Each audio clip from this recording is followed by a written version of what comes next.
গল্পের আসবাই অগ্নিলা চ্যানেলে আপনারা শুনছেন হুমায়ুন আহমেদের লেখা উপন্যাস শঙ্খনীল কারাগার।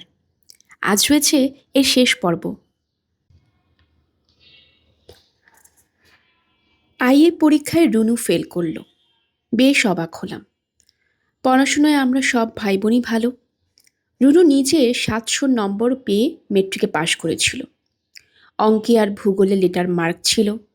পরীক্ষায় একেবারে ফেল করে বসবে এটা কখনো ভাবা যায় না। কাগজে তার রোল নাম্বার যখন কিছুতেই খুঁজে পাচ্ছি না এবং রোল নম্বরটি পাওয়া যাবে না এটিও ধারণা করতে পারছি না, তখন রুনু বলল, খুঁজে লাভ হবে না দাদা, আমি ফেল করেছি। ফেল করবি কেন? খাতায় যে কিছুই লিখিনি। ইতিহাসের খাতায় সম্রাট বাবরের ছবি এঁকে দিয়ে এসেছি। কার ছবি? সম্রাট বাবরের। আমি স্তম্ভিত হয়ে গেলাম। রুনু অবশ্য বদলে যাচ্ছিল, কিন্তু পরিবর্তনটা এত ধীর গতিতে হচ্ছিল যে আমি ঠিক ধরতে পারিনি। হয়তো বই নিয়ে পড়তে বসেছে। আমি যাচ্ছি পাশ দিয়ে, হঠাৎ ডাকলো, দাদা শোন একটু। কি? মানুষের গোস্ত যদি বাজারে বিক্রি হতো তাহলে তোমার গোস্ত হতো সবচেয়ে সস্তা। তুমি যা রোগ। এই জাতীয় কথাবার্তা রুনু আগে বলতো না। কিংবা আরেকটা উদাহরণ দেওয়া যাক। একদিন রাবিয়াকে ঘিরে সে বলেছে, আপা একটা কথা শুনবে? বল। তোমার মাথাটা কামিয়ে ফেলবো। রাবিয়া বিস্মিত হয়ে বলল, কেন রে? এমনি বলছি, ঠাট্টা করছি। রুনুর এই জাতীয় কথাবার্তা কোনো বিক্ষিপ্ত ঘটনা নয়। রুনু বদলে যাচ্ছিল, কথাবার্তা কমিয়ে দিচ্ছিল। অথচ তার মতো হইচই করা মেয়ে আমি খুব কম দেখেছি। বাসায় যতক্ষণ আছে গুনগুন করে গান গাইছে, রেডিও কানের কাছে নিয়ে উপর হয়ে শুয়ে আছে বিছানায়। সিনেমার তো কথাই নেই, প্রতি সপ্তাহে দেখা যায়। তার হাতে টাকা পড়তে না পড়তে ধোয়ার মতো উড়ে যাচ্ছে। যখনই দেখতাম রাতে খাওয়ার পর রুনু আমার ঘরে ঘুরঘুর করছে কিংবা আমার টাকার প্রয়োজন। কিরে রুনু, টাকা দরকার? না না, সেদিন যে 10 টাকা দিলাম খরচ করে ফেলেছিস? হুম। আরও চাই? না। আচ্ছা আচ্ছা, প্যান্টের পকেটে হাত দে। মানিব্যাগ পেয়েছিস? খোল, নে একটা নোট, নিয়ে যা। আরে আরে, 10 টাকারটাই নিলি? ডাকাত একেবারে। রুনু খিলখিল হেসে পালিয়ে যায় দ্রুত। সেই রুনু এমন বদলে গেল, আমরা কেউই বুঝতে পারলাম না। পরীক্ষার রেজাল্ট শুনে তার কোনো ভাবান্তর নেই। সেদিন শুনি জানালা দিয়ে মুখ বের করে ওভারশিয়ার চাচাকে বলছে, ও চাচাজি, শুনছেন? কি মা? কি রেজাল্ট? আমি ফেল করেছি চাচাজি। একমাত্র বাবাই রুনুকে ধরতে পেরেছিলেন। প্রায়ই বলতেন, রুনুটার কি কোনো অসুখ করেছে? এমন দেখায় কেন? একদিন রুনুকে আসমানি রঙের একটি চমৎকার শাড়ি এনে দিলেন। সিনেমা দেখাতে নিয়ে গেলেন। শেষ পর্যন্ত মন ভালো থাকবে বলে পাঠালেন ঝুনুর কাছে। ঝুনুর বাসা থেকে ফিরে এসেই রুনু অসুখে পড়ল। প্রথমে একটু জ্বর জ্বর ভাব, সর্দি, গা ম্যাচ ম্যাচ, শেষটায় একেবারে শয্যাশায়ী। একদিন দুদিন করে দিন 15 হয়ে গেল। অসুখ আর সারে না। ডাক্তার কখনো বলে দুর্বলতা, কখনো বলে রক্তহীনতা, কখনো বা লিভার ট্রাবল। সঠিক রোগটা ধরা পড়ে না। রাতে সে বড় ঝামেলা করে, নিজে একটুও ঘুমোয় না, কাউকে ঘুমোতেও দেয় না। রাবেয়া প্রায় সারা রাত জেগে থাকে। মাথায় হাত বুলিয়ে দেয়, গল্প পড়ে শোনায়, পিঠ চুলকে দেয়। অনেক রাতে যখন রাবেয়া বলে, আমি একটু শুই রুনু, না না, শুলেই তুমি ঘুমিয়ে পড়বে। তোর বালিশে একটু মাথা রাখি, ভীষণ মাথা ধরেছে। হুম, তুমি বরং 1 কাপ চা খেয়ে আসো, ঘুমোতে পারবে না। খোকাকে ডাকি, ও বসবে তোর পাশে। না, তুমি বসে থাকবে। কলেজ থেকে ফিরে আমি এসে বসি রুনুর পাশে। কিরে, জ্বর কমেছে? হ্যাঁ, কমেছে। কপালে হাত দিয়ে প্রবল জ্বরের আঁচ পাই। রুনু ঘোলাটে চোখে তাকায়। আমি বলি, বেশ জ্বর তো, কিরে, খারাপ লাগে? না লাগে না। মাথায় হাত বুলিয়ে দেব? দাও। চিটাগাং ভালো লেগেছিল রুনু? হুম। সমুদ্র দেখতে গিয়েছিলি? না। আচ্ছা, একবার তোদের সবাইকে নিয়ে সমুদ্র দেখতে যাব। কক্সবাজারে হোটেল ভাড়া করে থাকবো। খুব ফুর্তি করব। কি বলিস? হুম, করব। জ্বরের ঘোরে রুনু ছটফট করতে লাগলো। হঠাৎ অপ্রাসঙ্গিকভাবে বলে উঠল, দাদা, ঝুনু এখন আর আমাকে একটুও দেখতে পারে না। কেন দেখতে পারে না? কি জানি কেন, আমার সঙ্গে কথা বলেনি। কিন্তু আমার কি দোষ? রুনুর জ্বর বাড়তেই থাকে। মন্টু চলে যায় ডাক্তার আনতে। রুনু আচ্ছন্ন হয়ে পড়ে থাকে। ভাত খেতে খেতে রাবেয়া বলে, খোকা শোন, তোকে একটা কথা বলি। কি কথা? রুনুটা বাঁচবে না রে। কি বলছিস আবোল তাবোল? আমার কেন জানি শুধু মনে হচ্ছে কাল রাতে রুনুর জন্য গরম পানি করে নিয়ে গেছি, দেখি ওর মাথার পাশে কে একজন মেয়ে বসে আছে। কি বলছিস এসব? হ্যাঁ সত্যি, কে যে বসেছিল ঠিক বলতে পারবো না, তবে আমার মনে হয় তিনি মা। অল্প কিছুক্ষণের জন্য দেখেছি। যত সব রাবিশ। না রে, ঠিকই। আমি ভয় পেয়ে বাবাকে ডেকে আনি। বাবাকে বলেছিস কিছু? না, বলিনি। দেখতে দেখতে রুনুর জ্বর খুব বাড়ল। ছটফট করতে লাগলো সে।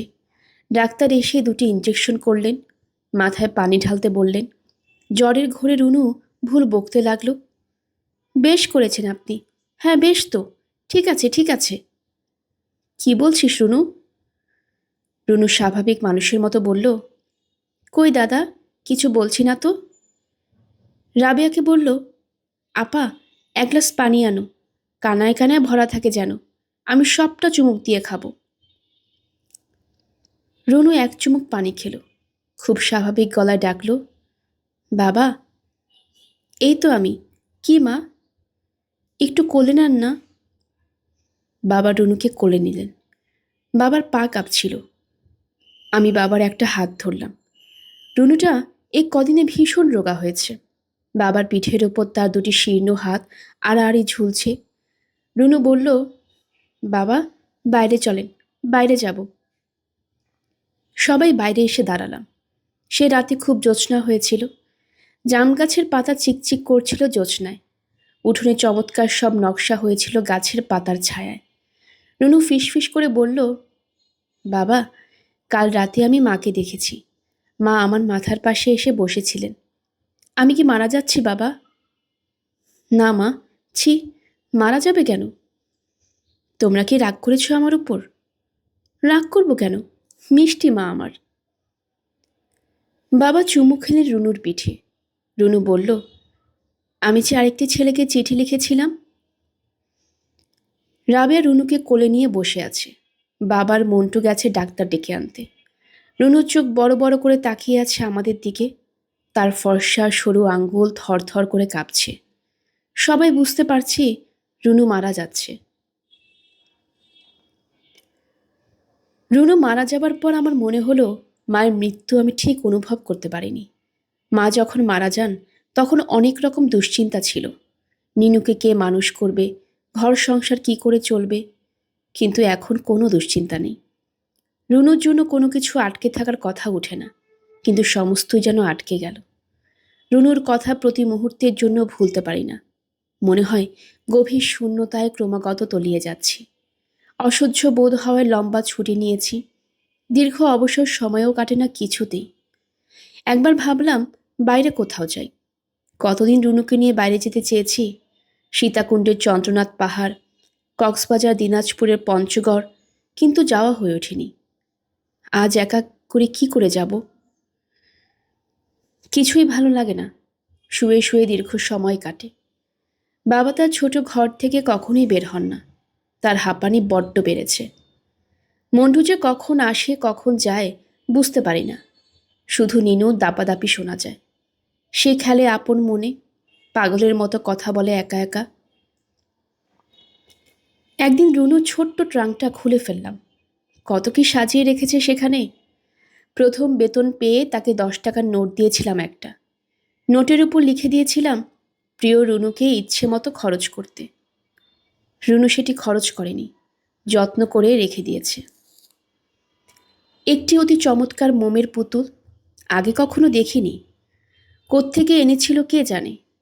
তার নিজের ফটো কয়েকটি, কিটকিট ক্যামেরায় তোলা। স্কুলে ক্রীড়া প্রতিযোগিতায় পাওয়া দুটি ছোট কাপ, একটি কবিতার বই, তাতে লেখা রাবেয়া আপাকে রুনু। 5-6টি সাদা রুমাল, প্রতিটি কোণায় ইংরেজি লেখা তার নিজের নামের আদ্যাক্ষর। পুরনো ডায়েরি পেলাম একটা, পড়তে পড়তে চোখ ভিজে ওঠে। 17/1/71। আজ রাবেয়া আপা আমাকে বকেছে, মিটসেফ খোলা রেখেছিলাম আর বিড়াল দুধ খেয়ে গেছে। প্রথম খুব খারাপ লেগেছিল, আবার সেটি বুঝতে পারল। বিকেলে আমাকে ডেকে এমন সব গল্প বলতে লাগলো যে হেসে বাঁচি না। একটি গল্প এরকম, এক মাতাল রাতের বেলা মদ খেয়ে উল্টে পড়েছে নর্দমায়। বিরক্ত হয়ে বলছে, ওরে বেটা নর্দমা, তুই দিনের বেলা থাকিস রাস্তার পাশে আর রাত হলে এসে যাস রাস্তার মাঝখানে। আপাটা কি হাসাতেই না পারে। 14/2/71। কিটকি আপা আমাকে এমন একটি কথা বলেছেন যে আমি অবাক। সবাইকে সে কথাটি বলতে ইচ্ছে হচ্ছে, কিন্তু বলা যাবে না। আপা আল্লাহর কসম দিয়ে দিয়েছেন। 30/3/71। আজ একটা মজার ব্যাপার হয়েছে। দুপুরে আমি শুয়ে আছি, বাবা চুপি চুপি এসে ঘরে ঢুকতে বলতে লাগলেন, রাবেয়া, রুনুটার কি হয়েছে? ও এমন মনমরা থাকে কেন? আমি উঠে বললাম, আপা তো এখানে নেই বাবা। আর কই, আমার তো কিছু হয়নি। বাবার মুখের অবস্থা যা হয়েছিল না। 22/5/71। আজ দুপুরে লুকিয়ে সিনেমা দেখতে গিয়েছিলাম। ও আল্লাহ, গিয়ে দেখি সিনেমা হলের লবিতে দাদা ঘুরছে। আমাকে দেখে বলল, কে রুনু মিয়া, সিনেমা দেখবে নাকি? তারপর নিজেই টিকিট কাটল। ছবিটা বড় ভালো। 5/6/71। মন্টুটা তলে তলে এত, আমাকে বলছে 3টা ডিসিতে সিনেমা দেখাবে। যদি না দেখায় তাহলে সব ফাঁস করে দেব, তখন বুঝবে। মন্টুর একটি কবিতা ছাপা হয়েছে, কবিতাটি সে শুধু আমাকেই দেখিয়েছে। খুব অশ্লীল কিনা, তাই কাউকে দেখাতে সাহস পায়নি। 9/6/71। আজ সন্ধেবেলা দেখি রাবেয়া আপা শুয়ে শুয়ে কাঁদছে। খুব চাপা মেয়ে, কাউকে বলবে না তার কি হয়েছে। আমার যা খারাপ লাগছে, কাঁদতে ইচ্ছে হচ্ছে। 9/7/72। নীলুটার কাণ্ড দেখে শুনে অবাক হয়েছি। সেদিন স্কুল থেকে কাঁদতে কাঁদতে বাড়ি ফিরেছে। আমি বললাম, কি হয়েছে, কাঁদছিস কেন? সে ফুপিয়ে ফুপিয়ে বলল, জানো না তুমি, আজ ছেলেরা এক প্রফেসরকে মেরে ফেলেছে। আপামনি বলেছে ক্লাসে। তাতে তোর কি হয়েছে? দাদাকে যদি মেরে ফেলে, সেও তো প্রফেসর। শুনে আমি হেসে বাঁচি না। ওর যত টান দাদার জন্য। হতাশার বিষণ্ণতা যখন সম্পূর্ণ ডুবেছি, তখন কিটকিট চিঠি পেলাম। দেশে ফিরছি, কবে বলতে পারছি না, প্লেনের টিকিট পেলেই। বদলে গেছিস কিটকি, লম্বা হয়েছি না? আর রোগাও হয়েছিস। আপনিও বদলেছেন। কি বিশ্রী গোঁফ রেখেছেন। বিশ্রী? হ্যাঁ, বিশ্রী আর জঘন্য, দেখলেই সুরসুরি লাগে। ম্যান্ডেলার কথা বল। সে তো চিঠিতেই বলেছি, মুখে শুনি। রাবেয়া ট্রেতে চা সাজিয়ে আনলো। কিটকি হাসতে হাসতে বলল, রাবেয়া আপা আগের মতোই আছেন। না রে, স্বাস্থ্য ভালো হয়েছে। এই দেখ, হাতে কত জোর। হুম, আমার ঘাড় ভেঙে ফেলেছেন। বোন ফ্র্যাকচার হয়েছে নির্ঘাত। বোন ফ্র্যাকচার হয়নি, হাড় জখম হয়েছে কিনা বল।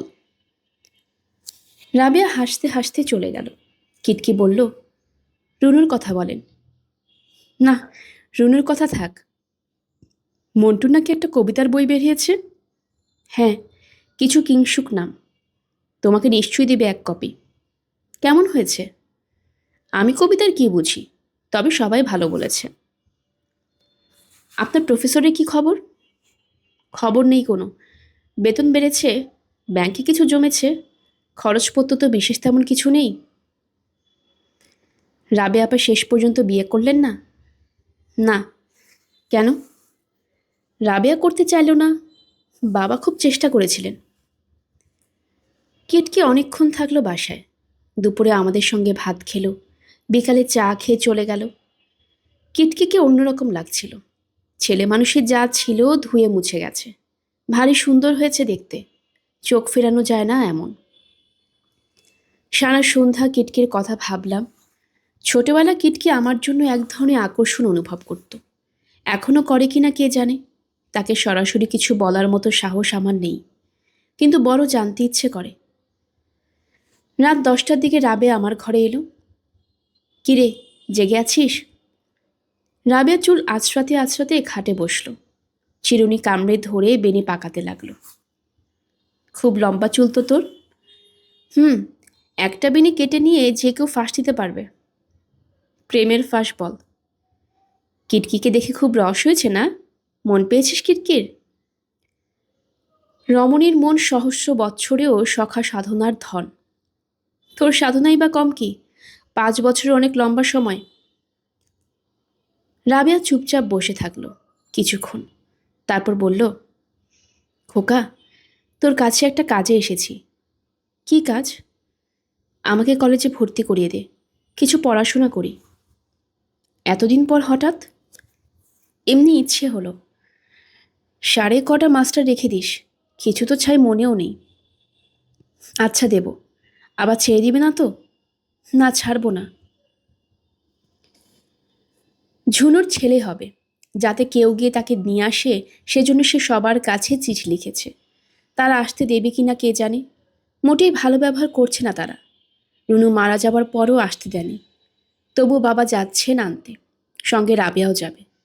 যদি ঝুনু আসে তবে বেশ হয়। অনেক দিন দেখি না, ওকে খুব দেখতে ইচ্ছে করে।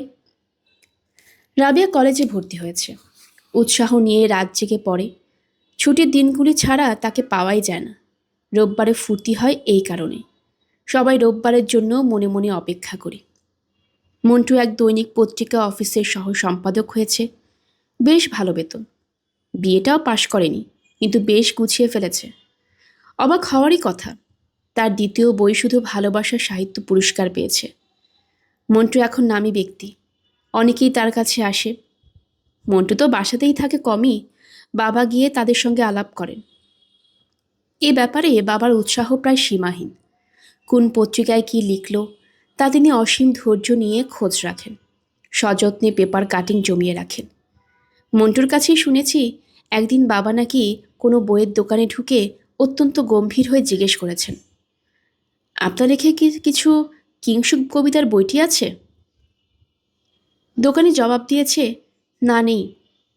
তাহলে শুধু ভালোবাসা বইটি আছে? না, সেটাও নেই।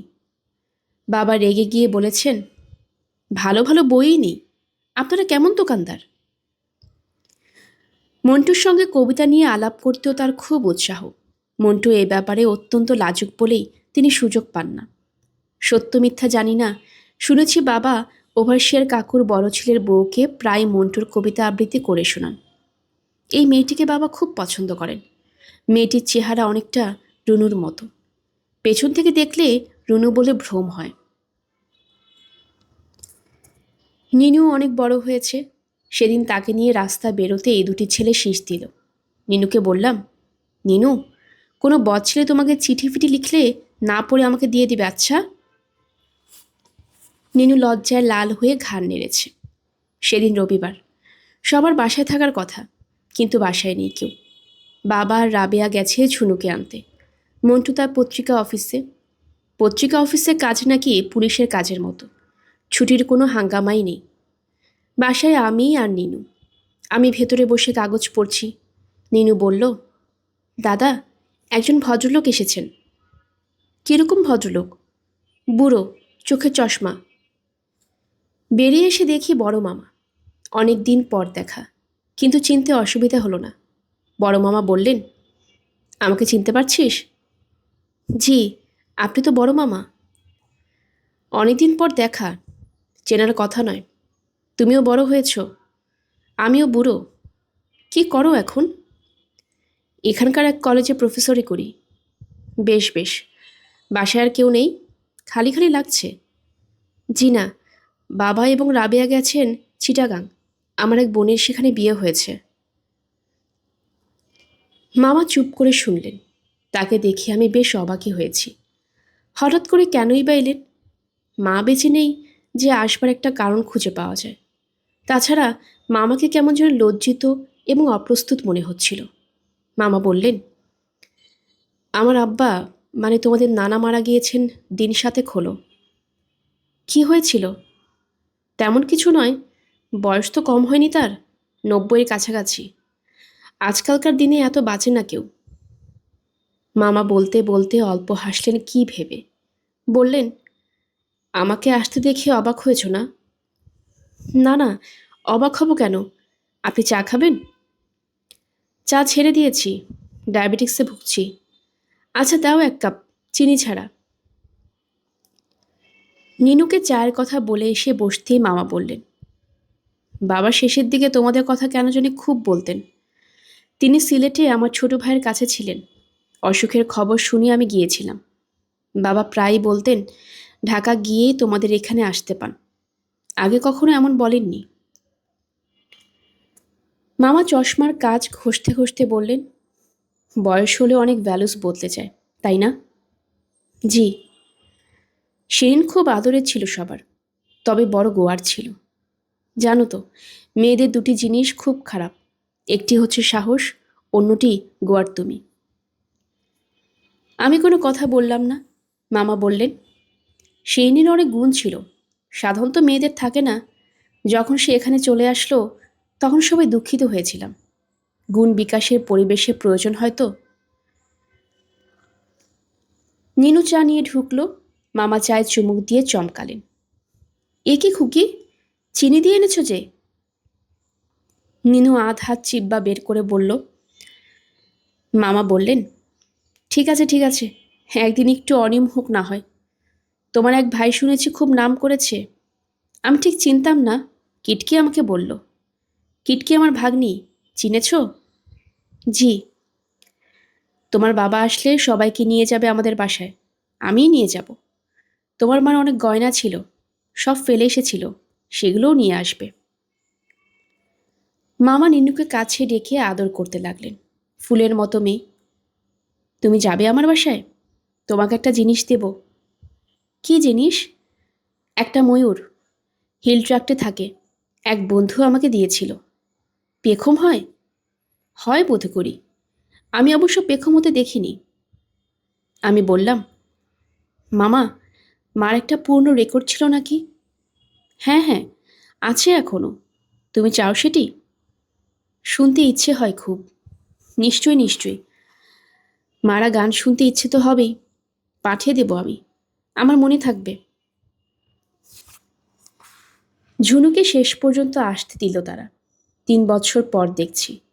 মা হতে যাবার আগের শারীরিক অস্বাভাবিকতায় একটু যেন লজ্জিত।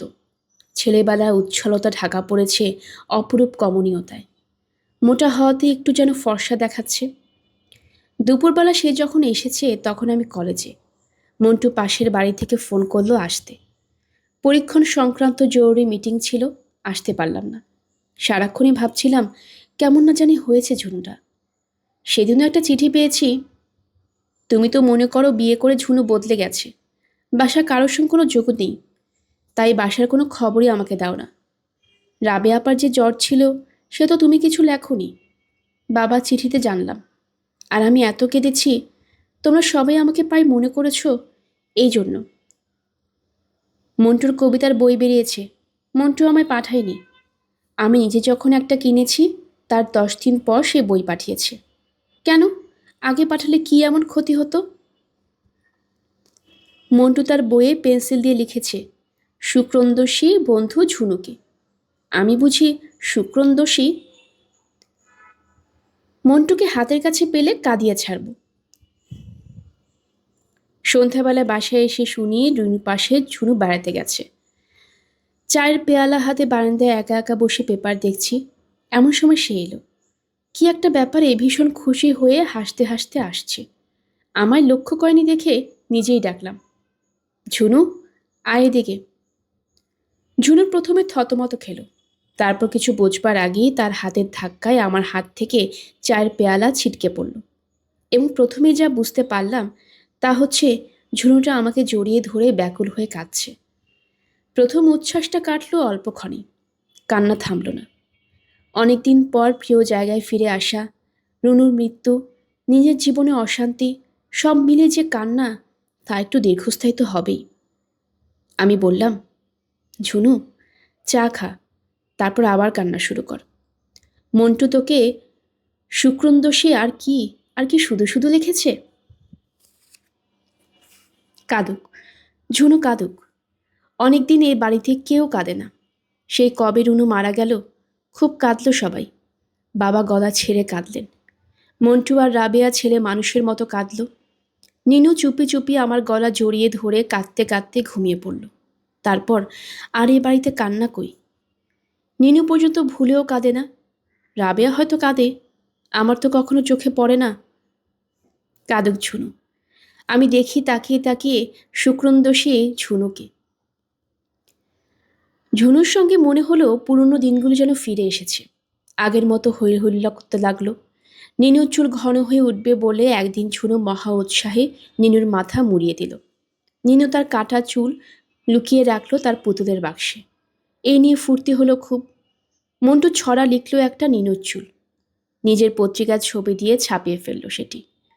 নিনিও মন্টুর খাতায় গোপনে লিখে রাখল, মন্টু ভাই একটা বোকা, রোজ খায় তেলা পোকা। ঝুনু সবাইকে একদিন সিনেমা দেখালো। রোববারে পিকনিক হলো আম গাছের তলায়। সময় কাটতে লাগলো বড় সুখে। সেদিন সন্ধেবেলায় মাথার যন্ত্রণায় অস্থির হয়ে শুয়ে আছি। ঝুনু এসে বলল, মাথায় হাত বুলিয়ে দেব দাদা? না, এমনিই সারবে। আহা, দেই না একটু। ঝুনু বসল মাথার কাছে। মনে হলো কিছু বলবে। চুপ করে অপেক্ষা করছি। ঝুনু ইতস্তত করে বলল, আচ্ছা দাদা, হাসপাতালে নাকি ছেলে বদল হয়ে যায়? ছেলে বদল? কিরকম? অবাক হয়ে তাকাই আমি। ওভারশিয়া চাচার ছেলের বউ বলছিল, হাসপাতালে নাকি ছেলে মেয়েদের নম্বর দিয়ে সব এক জায়গায় রাখে। নম্বরে গণ্ডগোল হলেই একজনের ছেলে আরেকজনের কাছে চলে যায়। হেসে ফেললাম। বললাম, এই দুশ্চিন্তাতে মরছিস? পাগল আর কি। না দাদা, সত্যি। ওর এক বন্ধুর নাকি টুকটুকে ফর্সা এক ছেলে হয়েছিল। রিলিজের সময় যে ছেলে এনে দিল সেটি নিগ্রোর চেয়েও কালো। হাসপাতালে যেতে না চাস, বাসায় ব্যবস্থা করা যাবে। তবে এগুলো খুব বাজে কথা ঝুনু। দুজনেই চুপচাপ থাকি। বুঝতে পারছি ঝুনু ছেলের কথা বলতে ইচ্ছে করছে। নিজেই জিজ্ঞেস করি, ছেলে হলে কি নাম রাখবি ঝুনু? যাও, বল শুনি। একটা তো ভেবেছিস মনে মনে। আমি যেটা ভেবেছি সেটা খুব বাজে, পুরনো। কি সেটি? হুম, বল না শুনি, কেমন নাম? কিংসুক। এই বুঝি তোর পুরনো নাম? যাও দাদা, শুধু ঠাট্টা। মেয়ে হলে কি রাখবি? মেয়ে হলে রাখবো রাখি। চমৎকার। রাখি নামে আমার এক বন্ধু ছিল, এত ভালো মেয়ে, এখন ডাক্তার। আমিও আমার মেয়েকে ডাক্তারি পড়াবো। আমার অসুখ বিসুখ হলে আর চিন্তাই নেই, ভাগ্নিকে খবর দিলেই হলো। আচ্ছা দাদা, ইরিট্রা নামটা তোমার কেমন লাগে? নতুন ধরনের নাম, আধুনিক। মন্টু বলছে ইরিট্রা রাখতে। দুটি নামই আমার ভালো লাগে। কি করব বলো তো দাদা? 2 নম্বর মেয়ের নাম ইরিত্রা রাখ। না, 2 নম্বর মেয়ের নাম রাখবো রুনু।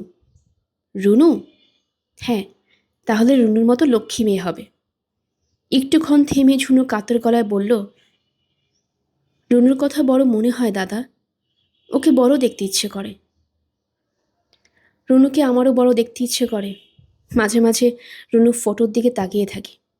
পাতলা ঠোঁট চেপে হাসির ভঙ্গিনায় তোলা ছবি, বড় বড় চোখ, বাচ্চা ছেলেদের চোখের মতো দৃষ্টি, সব মিলে কেন যেন ভারী করুণ মনে হয়। অনেকক্ষণ তাকিয়ে থাকলে বুকের ভেতর ব্যথা বোধ হয়। মায়ের গানের রেকর্ডটা একটা লোক এসে দিয়ে গেল, খুব যত্ন করে কাগজে মোড়া। রেকর্ডের লেবেলে মায়ের নাম মিস শিরিন সুলতানা খুব অস্পষ্টভাবে পড়া যায়। মাস্টার্স ভয়েসে কুকুরের ছবিটার ওপর আবার লাল কালিতে কাঁচা হাতে ইংরেজিতে মায়ের নাম লেখা, হয়তো তিনিই লিখেছিলেন। বাসায় একটা সাড়া পড়ে গেল। ঝুনু তার ছেলে কোলে নিয়ে পুরনো দিনের মতোই লাফাতে লাগলো। বাজিয়ে শোনার মতো গ্রামোফোন নেই দেখে শুধু কাঁদতে বাকি রাখল। মন্টু রেকর্ড প্লেয়ার আনতে বেরিয়ে গেল তখনই রাবেয়া কলেজে। সেখানে কি একটা ফাংশন নাকি। মন্টু তাকেও খবর দিয়ে যাবে। বাবাকে দেখে মনে হলো তিনি আমাদের এই হইচই দেখে একটু লজ্জা পাচ্ছেন। মিনিও এতটা উৎসাহের কারণ ঠিক বুঝতে পারছে না। বাবাকে বললাম, আজ একটা উৎসবের মতো করা যাক বাবা। খুব ঘরোয়াভাবে সন্ধ্যার পর মায়ের কথা আলোচনা হবে, তারপর ঘুমোতে যাবার আগে রেকর্ড বাজানো হবে। বাবা সংকুচিতভাবে বললেন, এসবে চেয়ে তো মিলাদ টিলাদ।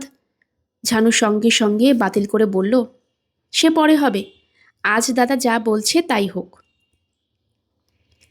বাবা জুতো পরে ফুল আনতে চলে গেলেন। ফুলের মালায় মায়ের ছবি সাজানো হবে। ঝুনু বলল, বাবা একটু ধূপ এনো, না পেলে আগরবাতি। আমি রেকর্ডটা লুকিয়ে ফেললাম যাতে আগে ভাগে কেউ শুনে ফেলতে না পারে। কিটকিকে টেলিফোনে বললাম পাশের বাসা থেকে। হ্যালো কিটকি। আমি। বুঝতে পারছি আপনি কে। কী ব্যাপার? খালাকে নিয়ে আয় না বাসায় একবার। কি ব্যাপারে? এসে শুনবি। আহা বলেন না। একটা ছোটোখাটো ঘরোয়া উৎসব। কিসের উৎসব? আসলেই দেখবি। বলেন না ছাই। মায়ের গাওয়া রেকর্ডটা বাজানো হবে। তাছাড়া তার স্মৃতিতে একটা ঘরোয়া আলোচনা, এই আর কি। বাহ, সুন্দর আইডিয়া তো। আমি আসছি। আচ্ছা কিটকি, মায়ের সঙ্গে তোলা খালার কোনো ছবি আছে? দেখতে হবে। যদি পাস তো। হ্যাঁ, নিয়ে আসবো। কখন আসতে বলছেন? রাত 8টায়।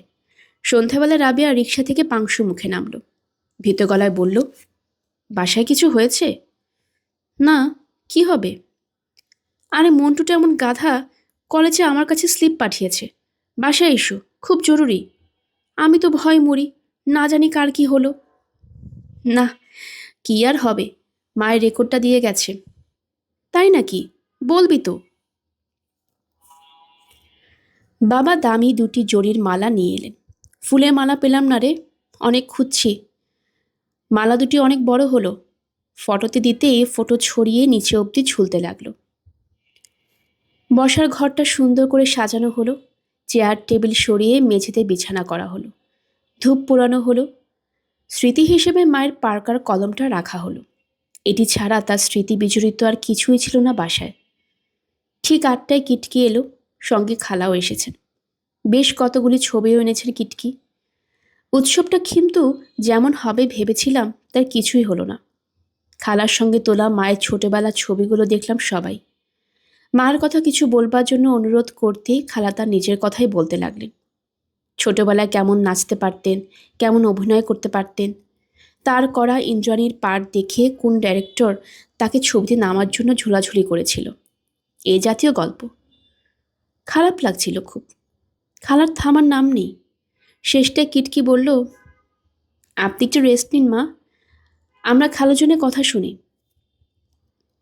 বাবা থতমত খেয়ে বললেন, না না, আমি কি বলবো, আমি কি বলবো? তোমরা বলো মা, আমি শুনি। না খালুজান, আপনাকে বলতেই হবে, আমরা ছাড়বো না। বাবা বিব্রত হয়ে বললেন, তোমাদের মা খুব বড় ঘরে মেয়ে ছিল। আমাকে সে নিজে ইচ্ছে করে বিয়ে করেছিল। তখন তার খুব দুর্দিন। আমি খুব সাহস করে তাকে বললাম আমাকে বিয়ে করতে। হ্যাঁ, আমি তাকে খুব পছন্দ করতাম। সে খুব অবাক হয়েছিল আমার কথা শুনে, কিন্তু রাজি হয়েছিল সঙ্গে সঙ্গে। না, আমি তার কোনো যত্ন করিনি। হ্যাঁ, আমার মনে হয় সে শেষ পর্যন্ত খুশিই হয়েছিল। যাক, কি আর জানি আমি। তোমরা বরং গানটা শোনো। চোখে আবার কি পড়ল, কি মুশকিল। বাবা চোখে সে অদৃশ্য জিনিসটা নিয়েই ব্যস্ত হয়ে পড়লেন। মন্টু রেকর্ড চালিয়ে চালিয়ে দিল। পুরনো রেকর্ড, তবু খুব সুন্দর বাজছিল। আমরা উৎকর্ণ হয়ে রইলাম। অল্প বয়সী কিশোরী মিষ্টি সুরেলা গলা। এই তো, এত পথ, এত যে আলো। অদ্ভুত লাগছিল। ভাবতেই পারছিলাম না আমাদের মা গান গাইছেন। ফ্রক পরা পরীর মতো একটি মেয়ে হারমোনিয়ামের সামনে বসে দুলে দুলে গান গাইছে, এমন একটি চিত্র চোখে ভাসতে লাগলো। বাবার দিকে তাকিয়ে দেখি তার চোখে সে অদৃশ্য বস্তুটি ফোঁটা ফোঁটা অশ্রু কণা কণা হয়ে পড়ছে মেঝেতে। বাবার হঠাৎ কেন জানি শখ হয়েছে রানার বই লিখবেন একটি। রকমারি রানার কায়দা কানুন নোট বই লিখে রাখছেন। বাজার থেকে অনেক বইপত্র কিনে এনেছেন। পুরনো বেগম থেকে ঘেটে ঘেটে নারকেল, ইলিশ বা ছানার ভালনার রন্ধন প্রণালীর অসীম আগ্রহে খাতায় তুলে ফেলেছেন। এই ব্যাপারে তাকে সাহায্য করছে নিনু আর ওভারশিয়ার কাকুর ছেলের বউ। মাঝে মাঝে দু একটি রান্না বাসায়ও রাধা হয়। সেদিন যেমন নোয়াপাতে মিষ্টি বলে একটা মিষ্টি তৈরি হলো, খেতেও ভালো হয়েছে বলায়। সে কি ছেলে মানুষই খুশি। ভালোই হয়েছে, কিছু একটা নিয়ে ব্যস্ত থাকছেন। রাবিয়াও তার পড়াশোনা নিয়ে ভীষণ ব্যস্ত। তার দেখা পাওয়াই মুশকিল। যদি বলি আয় রাবিয়া একটু গল্প করি, রাবিয়া আটকে উঠে, দুদিন পরেই আমার পরীক্ষা, এখন তোর সাথে আড্ডা দেই? পাগল আর কাকে বলে। মন্টু রাতে বাসায় ফেরা বন্ধই করে দিয়েছে। কয়েকজন বন্ধু মিলে নাকি এক ঘর ভাড়া করেছে, সেখানে গল্পগুজব হয়। কাজে বাসায় তার বড় একটা আশা হয় না। হঠাৎ এক আধ দিন আসে, মেহমানের মতো ঘুরে বেড়ায়। বাবাকে গিয়ে বলে, মোট কোরকম রান্নার জোগাড় হলো বাবা? 112। ও বাবা, এত! একটা রান্না করো না, আজ খাই। কি কি লাগবে বলো, আমি বাজার থেকে নিয়ে আসি। বাবা মন্টুকে নিয়ে মহা উৎসাহে রান্না শুরু করেন। ঝুনু চলে যাবার পরপরই আমি একলা পড়ে গেছি। সবাই সবার কাজ নিয়ে আছে। বাসায় আমার তেমন কোনো কাজ নেই। শুয়ে বসে সময় কাটাতে হয়। কাজে আমি দেরি করে বাসায় ফিরি। সেদিন রাত 11টার দিকে ফিরেছি। দেখি রাবেয়া মুখ কালো করে বসে আছে আমার ঘরে। কি হয়েছে রাবেয়া? কিছু হয়নি, তুই হাত মুখ ধুয়ে আয়, বলছি। বল শুনি, কি ব্যাপার? তুই কলেজে যাবার পরপরই খালা এসেছিলেন। কি জন্যে? তুই জানিস না কিছু? না তো। কিটকির বিয়ে আগামীকাল রাতেই সব সেটেল হবে। খালা সবাইকে যেতে বলেছেন, গাড়ি পাঠাবেন। ও, এক রিটায়ার্ড ডিস্ট্রিক্টের জজের ছেলে, ফরেন সার্ভিস আছে, ফ্রান্সে পোস্টেড। ছুটিতে এসেছে, বিয়ে করে ফিরবে। ম্যানিলাতেই নাকি কিটকির সঙ্গে আলাপ হয়েছিল। ছেলে গিয়েছিল সেখানে কি কারণে যেন। কিটকির সঙ্গে জানাজানি হয়। কিটকিরও ছেলে খুব পছন্দ। এসব আমাকে শুনিয়ে কি লাভ রাবেয়া? কোনো লাভ নেই। না। এরকম হলো কেন? চুপ করে আছিস যে? আমি চুপ করে রইলাম। আমার কি করার আছে? আমি কি করতে পারতাম? রাবেয়া এক দৃষ্টে তাকিয়ে আছে আমার দিকে। কেঁদে ফেলবে কিনা কে জানে। রাবেয়া ফিসফিস করে বলল, আমার আর এখানে থাকতে ভালো লাগছে না। আমি পাশ করলেই বাইরে কোথাও চলে যাব, থাকবো একা একা। আর খোকা শোন। বলো। তুই একটা গাধা, ইডিয়েট। আমি তোর মুখে থুতু দেই। আমি গায়ের শার্ট খুলে কলঘরের দিকে যাই। রাবেয়া আসে আমার পেছনে পেছনে। একসময় ঘরা গলায় বলে, খোকা, তুই রাগ করলি? ছি, রাগ করবি না। আমার কথায় রাগ করতে আছে বোকা? খোকা, গত পরশু সন্ধ্যাবেলায় পৌঁছেছি এখানে। স্টেশন স্কুলের সুপারিনটেন্ডেন্ট এসেছিলেন নিজেই। ভারী ভালো মানুষ, সারাক্ষণই মা বলে ডাকছেন। তার নিজের টাকা স্কুল, নিজের জমির ওপর দোতলা স্কুল ঘর, নিজের সমস্ত সঞ্চয় ঢেলে দিয়েছেন বলেই প্রতিটি জিনিসের ওপর অসাধারণ মমতা। আর যেহেতু আমি স্কুলের একজন, কাজেই তার ভালোবাসার পাত্রী। ট্রেন থেকে খুব ভয় ভয় নেমেছিলাম। নতুন জায়গা, কাউকে চিনি না, জানি না, কিন্তু তাকে দেখে সব ভয় কেটে গেল। কাউকে কাউকে দেখলে মনে হয় যেন অনেক দিন আগে তার সঙ্গে গাঢ় পরিচয় হয়েছিল। ঠিক সেরকম। তিনি প্রথমে তার বাসায় নিয়ে গেলেন। বাসায় তিনি আর সুরমা, এই দুটি মাত্র প্রাণী। সুরমা তার মেয়ে।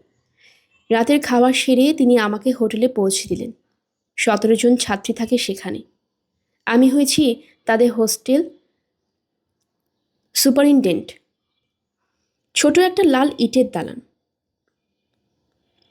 সামনে গাঁদা ফুলের এক টুকরো বাগান, পেছনে পুকুর। সমস্ত মন জুড়িয়ে গেছে আমার। খোকা, তোদের সঙ্গে যখন থাকতাম তখন এক ধরনের শান্তি পেয়েছি, এখন অন্য ধরনের। এখানে মনে হচ্ছে জীবনের সমস্ত বাসনা কামনা কেন্দ্রীভূত হয়ে গেছে। আর বেশি কিছু চাইবার নেই। কাল রাতে ছাদে বসেছিলাম একা একা। কেন যেন মনে হলো একটু কাঁদি নির্জনে।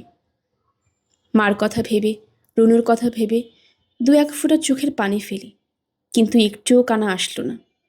কেন কাঁদবো বল? প্রচুর দুঃখ আছে আমার, তো প্রচুর, যে কোনো দিন কেউ জানতে পারবে না। কিন্তু তবুও আমি খোকার মতো ভাই পেয়েছি। কিটকিট বিয়ে হয়ে যাচ্ছে শুনে যে ভাই আমাকে সান্ত্বনা দিতে আসে, রুনু, তনু, মিন্টু, নিনু, এরা আমার পারুল বোন চম্পা ভাই। চারদিকে এমন চাঁদের হাটে কি কোনো দুঃখ থাকে? মন্টু একটি কবিতার বই উৎসর্গ করেছে আমাকে। সবগুলো কবিতা হতাশা আর বেদনা নিয়ে লেখা। আমার ভেতরের সবটুকু সে কি করে দেখে নিল ভেবে অবাক আমি। সে যে দুটি লাইন, দিতে পারো 100 ফানুস এনে, আজন্ম সলজ্জ স্বাদ, একদিন আকাশে কিছু ফানুস ওড়াই। যেন আমার বুকের ভেতর সুপ্ত কথাটাই সে বলে গেছে। দোয়া করি মস্ত বড় হোক সে। এমন কেন হলো খোকা? সব এমন উল্টে পাল্টে গেল কেন? রুনুটার স্মৃতি কাটার মতো বিধে আছে। আমার হোস্টেলের একটি মেয়ে সুশীলা পুরো কায়স্থ, অবিকল রুনুর মতো দেখতে। তাকে কাল ডেকে অনেকক্ষণ আদর করেছি। মন্টুর কবিতার বই পড়তে দিয়েছি। সে বেচারা ভারী অবাক হয়েছে। সে তো জানে না তার বুকের সঙ্গে মিশিয়ে সারা রাত কাঁদবার কি প্রচণ্ড ইচ্ছাই না হচ্ছে। নীলুটার কথাও মনে হয়। এত অল্প বয়সে কি ভারী কি হয়েছে দেখেছিস? আমি যেদিন চলে আসব সেদিন দুপুরে সে গম্ভীর হয়ে একটা সুটকেস আমার বিছানায় রাখল। আমি বললাম, কিরে নিনু, সুটকেসে কি? কিছু নয়, আমার কাপড় চোপড় আর বই, এটিও তুমি সঙ্গে নেবে। সে কি, এটা নিয়ে কি করব? বাহ, আমিও তো থাকবো তোমার সঙ্গে। কাণ্ড দেখলি মেয়ের? কাউকে কিচ্ছু বলেনি, নিজে নিজে সমস্ত কিছু গুছিয়ে তৈরি হয়েছে, আমার সঙ্গে যাবে। এই সমস্ত দেখলেই মন জুড়িয়ে যায়। মনে হয় কিসের দুঃখ, কিসের কি। মমতার এমন গভীর সমুদ্রে দুঃখ তো টুক করে ডুবে যাবে। হাসছিস মনে মনে না? আমিও কবি হয়ে গেলাম। সব মানুষই তো কবিরে বোকা। বাবার কথাই মনে কর না কেন, রাতের বেলা একা একা কলতলায় বসে গান গাইতেন। ও মন মন রে, আমি ঠাট্টা করে বলতাম নৈশ সঙ্গীত। কাজেই আমি বলি সব মানুষই কবি, কেউ কেউ লিখতে পারে, কেউ পারে না।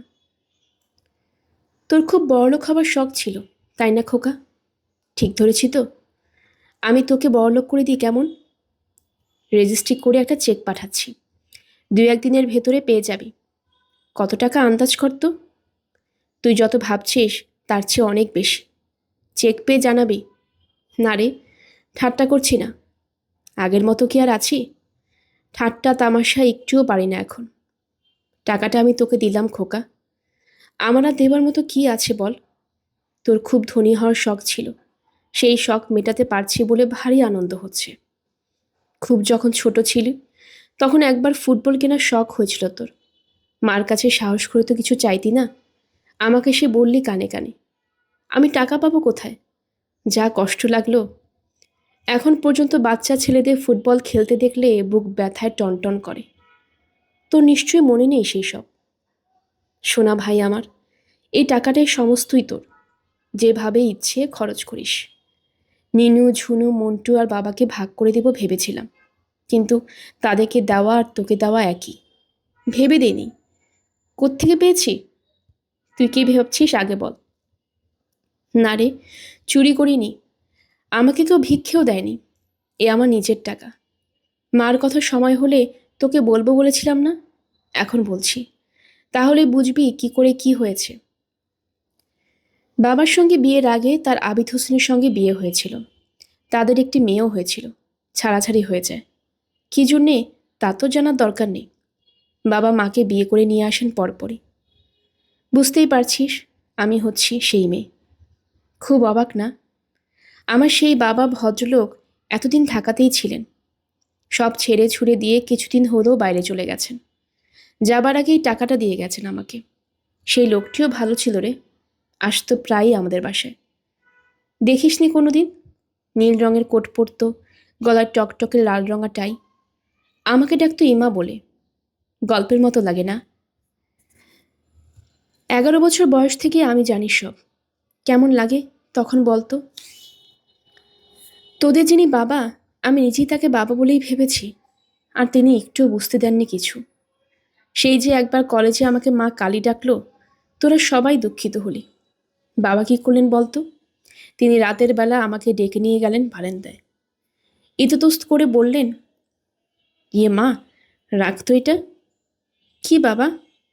না, একটা ক্রিম, খুব ভালো, 20 টাকা দাম।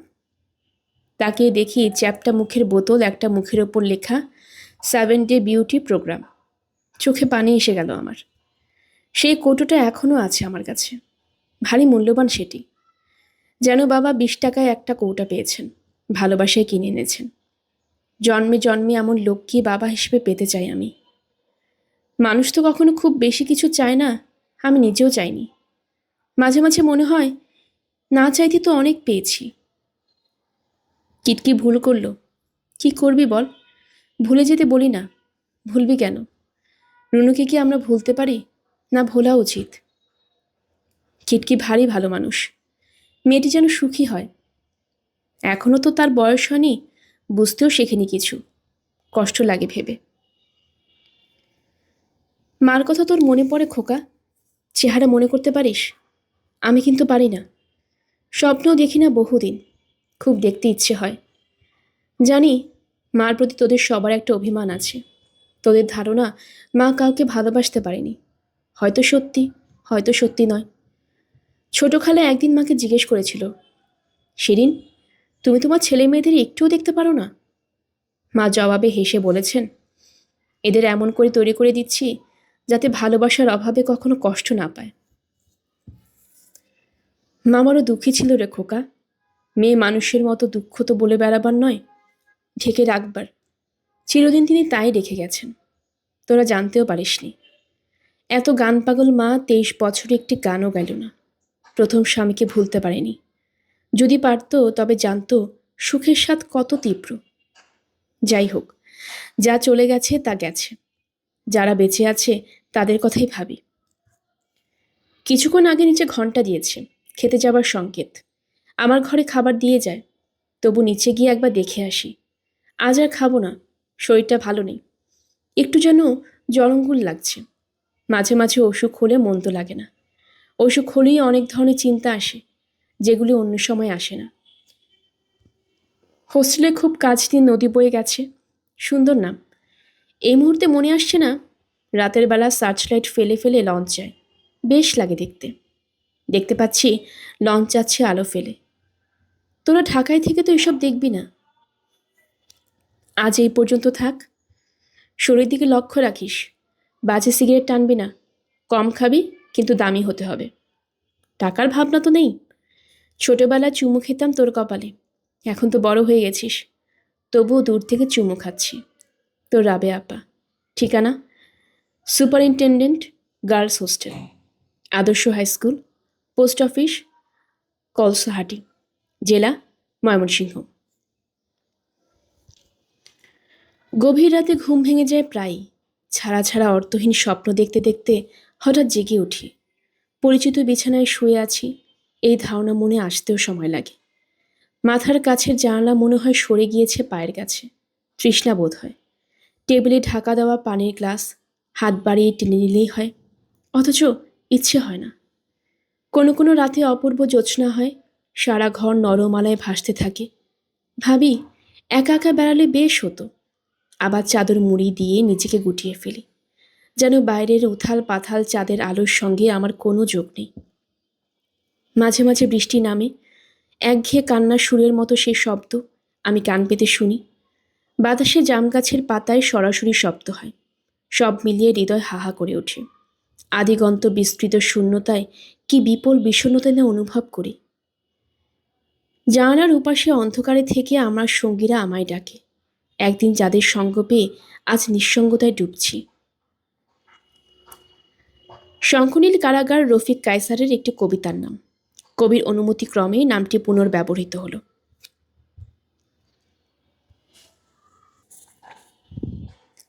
সুপ্রিয় শ্রোতারা, গল্পের সবাই উডিলা চ্যানেলে আপনারা শুনছিলেন হুমায়ুন আহমেদের উপন্যাস শঙ্খনীল কারাগার।